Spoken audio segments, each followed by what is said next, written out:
It's been a year since Call of Duty 4 blew everyone away with its intense combat and pulse-pounding visuals. COD4 was a revolutionary entry in the series, ripping the franchise from its World War II roots and throwing it violently into the 21st century. The result was nothing short of fantastic. Game of the Year awards were bestowed, and its developer Infinity Ward ascended the ranks as one of the industry's finest game makers.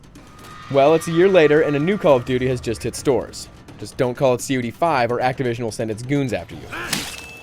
This one is called World at War. It takes you back to World War II and is made by what is essentially the Call of Duty B team known as Treyarch. How does it compare to COD4, you ask? Well, that is exactly what I'm here to tell you.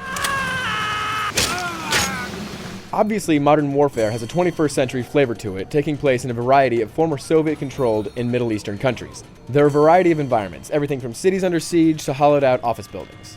One of COD4's strongest points is that it isn't confined to real historical battles.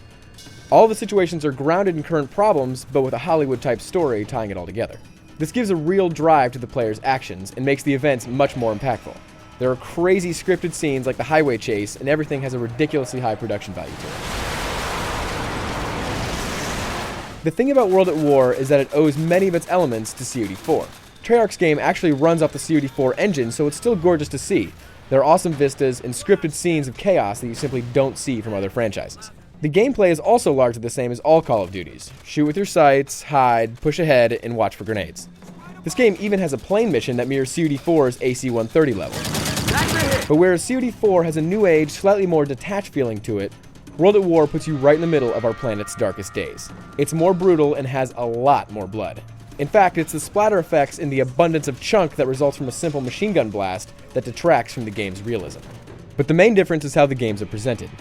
COD4's modern style is refreshing in a sea of World War II shooters, and World at War is another one of those World War II shooters. It just so happens to be a damn good one. This is subject material you've seen before, historical battles and old war footage that connects them. Watch a weekend of the History Channel and you'll see the exact same thing. Everyone understands the significance of the encounters, they're just not as compelling as COD4's fresh storytelling. There are new things in World at War though. The flamethrower and tank missions are cool, just not great. The flamethrower works really well on easy and normal difficulty, but gets overly frustrating on harder settings. And the tank level is fun, but the graphics take a noticeable hit the moment you step into one.